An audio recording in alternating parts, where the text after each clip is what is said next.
He was like fully naked on top of me, like grinding against me.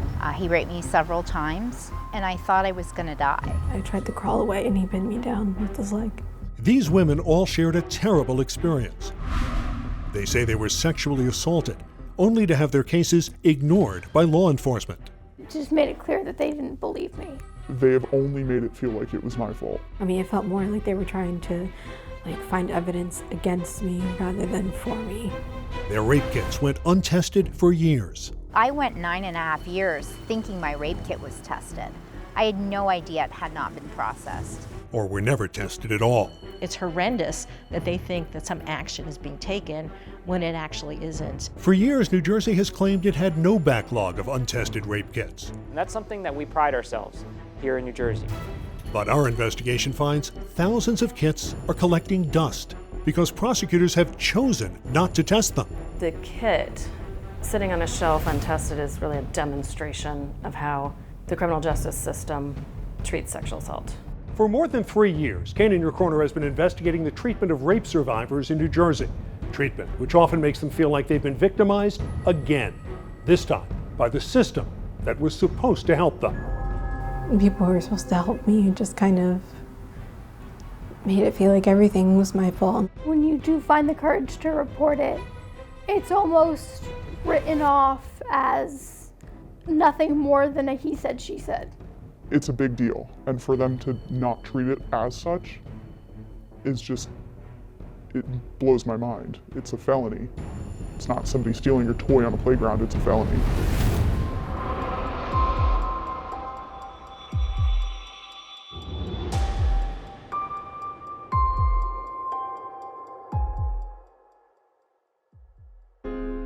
I couldn't really escape. Lena Morrison is haunted by the memory I couldn't move, like he was stronger than me. of what happened to her inside this dorm at Ramapo University.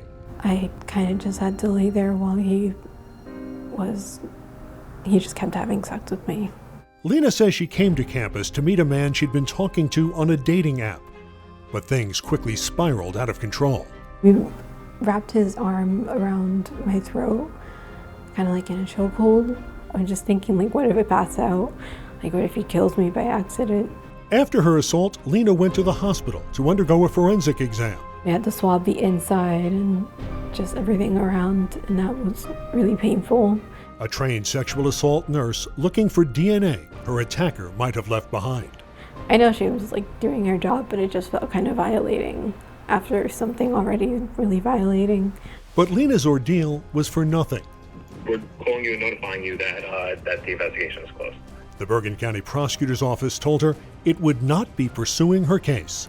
We don't have something that rises to the level of a criminal charge. He just sounded so condescending. He was like, well, you went there for consensual sex, did you not? And I'm like, what does that have to do with him choking and raping me? Like, I didn't consent to that. And it's not like Lena hadn't provided evidence. Armed with a digital recorder, she'd even met her attacker for coffee and gotten him to admit what he'd told police was a lie. I talked to a lawyer and I explained, I told them the truth, and she looked at me and she said, what you just admitted to me could land you in a federal prison. Prosecutors told Lena it still wasn't enough to proceed. They still said it wasn't enough because he didn't actually use the word rape. So Lena tried again, and incredibly, she got another confession. Just one last time, and we can leave this behind us, honestly. I apologize for raping you, and I apologize for what was done. I'm sorry, and I'll truly live with the guilt for the rest of my life. Lena was convinced this was the evidence prosecutors would need. Like, you said that he never said the word rape, and I got him to say it. Prosecutors still insisted they could not move forward. At the end of the day, Ms. Morrison, he's not a detective. His definition of sexual assault, it doesn't meet our definition of sexual assault. Is there probable cause to charge for that? In my mind, based on what you're telling me, absolutely. Because prosecutors never decided to pursue the case, Lena's rape kit was never tested. It could probably just be in a box sitting somewhere, for all I know. What happened to Lena is not unusual. Our investigation finds 1/3 of all rape kits released to law enforcement in New Jersey are never tested. They're just sitting, gathering dust on shelves or storage units across New Jersey. There are just case after case after case of individuals who were just thrown away and just discredited from step one and case closed before an investigation even started. Testing of rape kits also varies dramatically from one county to another. In Atlantic County, 96% of rape kits released to law enforcement are tested. But Bergen County, where Lena was assaulted, has one of the lowest rates of testing. Just 19% of the kits released to law enforcement are tested there. And from 2018 to 2020, Hunterdon County did not test a single rape kit. When those kits are just stuck on a shelf and they're not processed, it says to the survivor that that crime's not taken seriously. The Bergen County prosecutor declined to comment on Lena's case, but said they may not test DNA for several reasons, including if they think testing will not lead to a conviction. I think I'm a very outgoing, tough individual.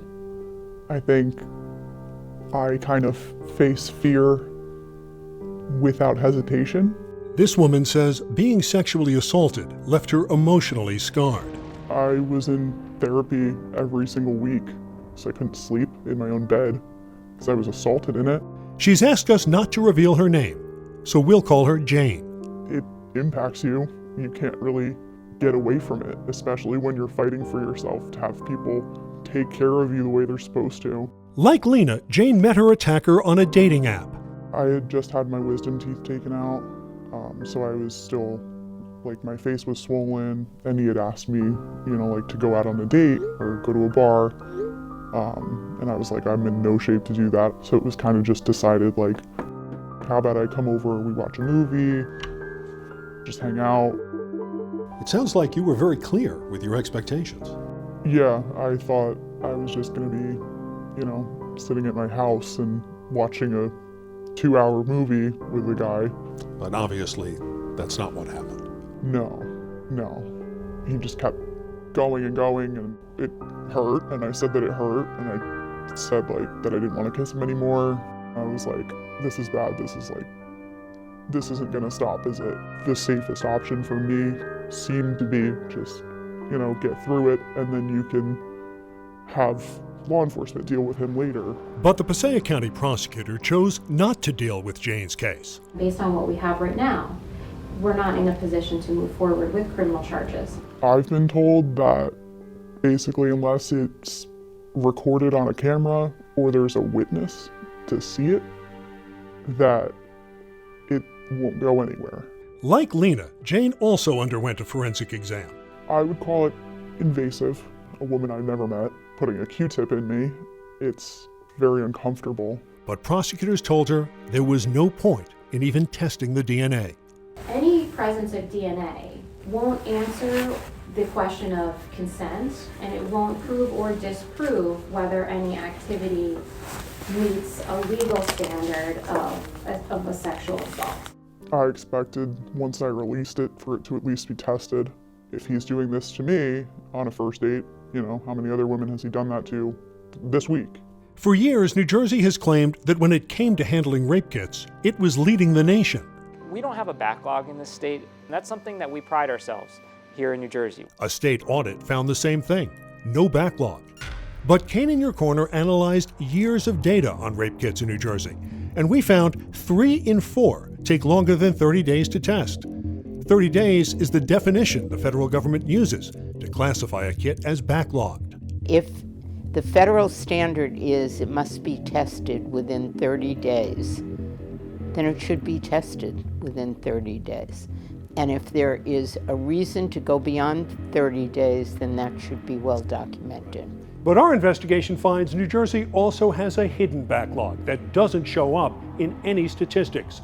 Hundreds of rape kits each year from people like Lena and Jane that prosecutors have simply chosen not to test. It is one of those kind of shaking your head moments. Why wouldn't you test the evidence before you would make a decision? From 2020 to 2022, more than 2,000 rape kits went untested in New Jersey. About a third were hold kits, meaning the survivor chose not to release them. But 2 out of 3 were from people like Lena and Jane, who wanted their rape kits tested for DNA. Because the kits were never sent to the lab, the state does not consider them backlogged. It doesn't even have an inventory on how many there are. It's like they don't exist. If your kit has not been tested, and it's been years, doesn't matter where it is lodged in terms of who has possession. No, the point is that it's a backlog because it hasn't been tested. Do you think they should test the sample that they have? Compare it with samples from other unsolved crimes? I think they should. I don't see why they wouldn't. I'm sure I'm not the only one that he's done this to. And nobody's trying to prevent it. Nobody cares to stop that. We wanted to talk to the Passaic County prosecutor about its policy on testing rape kits, but they did not reply. Coming up, could testing every kit prevent crime? You know, the man that assaulted me was on a nationwide crime spree. When our Kane In Your Corner investigation continues.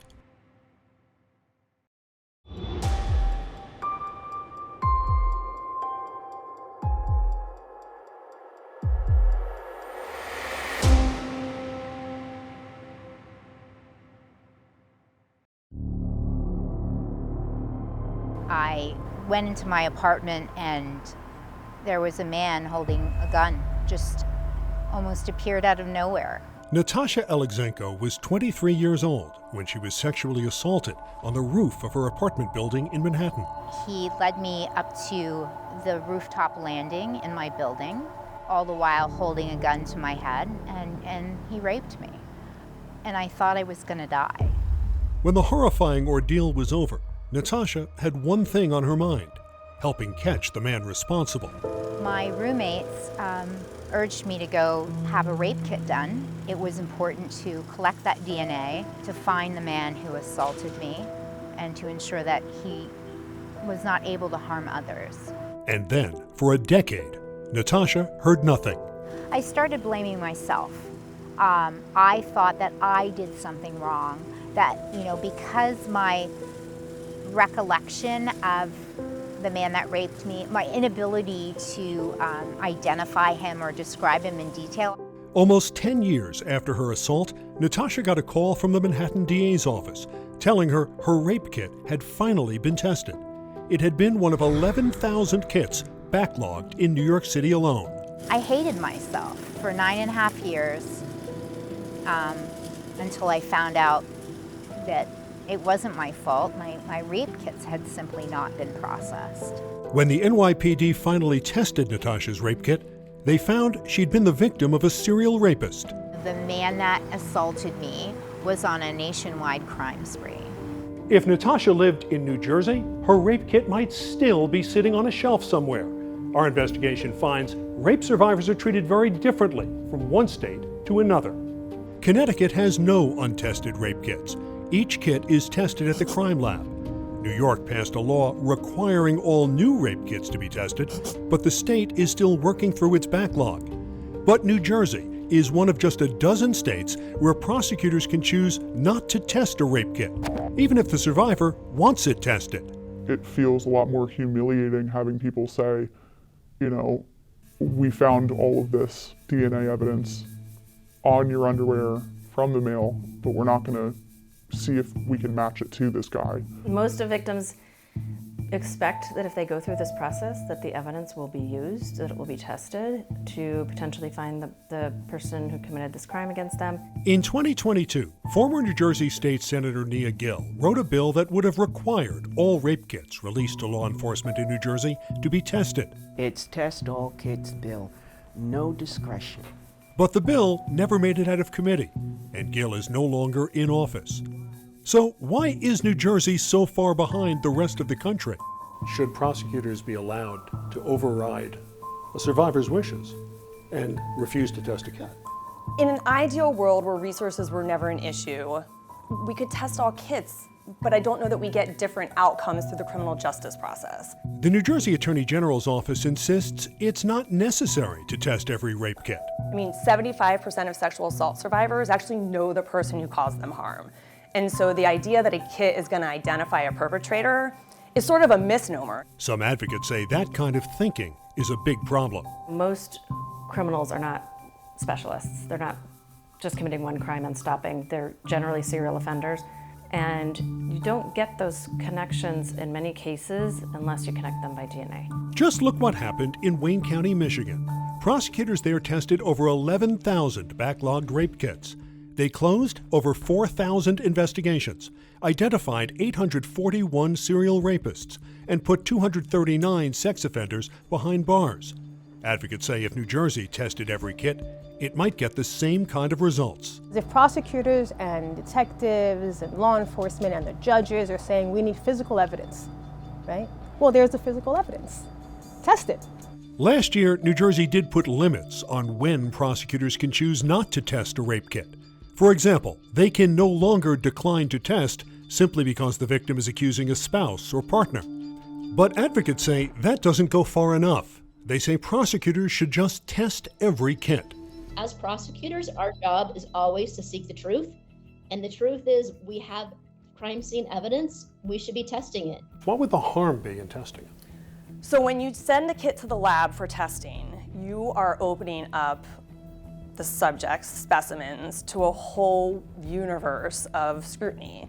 A sexual assault survivor's consensual partners can also be picked up. Advocates say that argument doesn't hold up. That consensual partner's DNA never goes into a database. So they can eliminate that right at the lab. Some in law enforcement say there could be another problem with trying to test every kit: money. The lab is under great stress. Pretty much most of the state, including state investigations besides the county prosecutors, are sending results there for forensic examination and testing, and it just overwhelms the system. But while prosecutors may question if New Jersey can afford to test all kits, advocates say we can't afford not to. Testing rape kits actually saves money. We have research now from several different universities and from different sites that have been testing their rape kits. If you catch one offender who's going to commit crimes over 40 years, you're going to save money. Natasha Alexenko says in the 9.5 years her rape kit went untested, she felt like her life was on hold. She now works as an advocate for survivors and hopes someday all rape kits are tested in all 50 states. Each rape kit represents a human being who's gone through trauma, who perhaps is unable to move on. That's a life in those kits. Our 3-year Kane In Your Corner investigation is having an impact. The failure to take seriously the claims of a rape victim and to investigate rape violates international law. When we come back, is New Jersey's treatment of rape survivors a human rights issue, and could change finally be coming? There's just a whole textbook of reasons why these kits should be tested. There's no question anymore. It's the right thing to do. When our Kane In Your Corner investigation continues.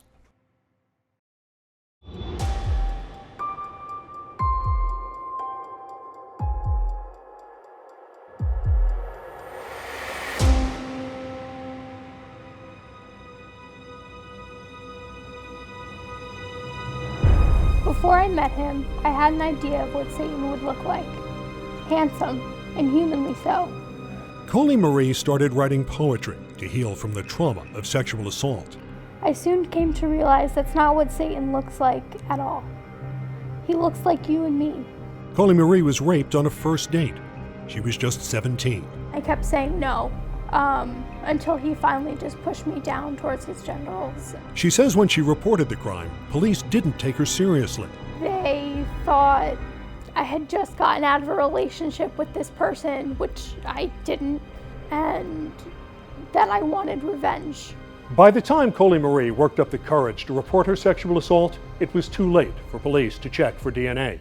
But our investigation finds that may not have made a difference. 1/3 of all rape kits released to law enforcement in New Jersey are never tested.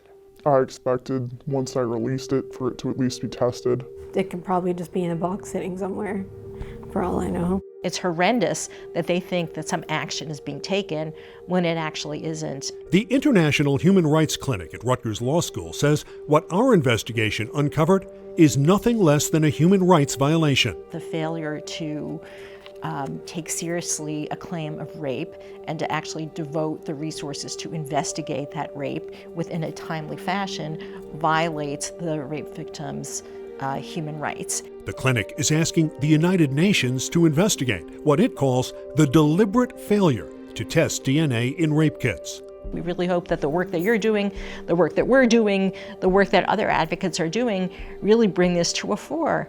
Others are also trying to change the way rape kits are processed. The Joyful Heart Foundation is lobbying New Jersey lawmakers to join 37 other states in requiring all kits to be tested. It's the right thing to do. There's no question anymore. It's the right thing to do.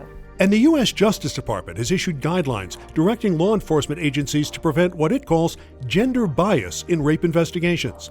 The DOJ specifically singling out law enforcement's failure to submit sexual assault kits for testing. We think a simple fix is for the federal government to say, you must test rape kits, period. I think we need to remember that these are people. Like, these aren't just case numbers, they're not just stories. These are people who have gone through this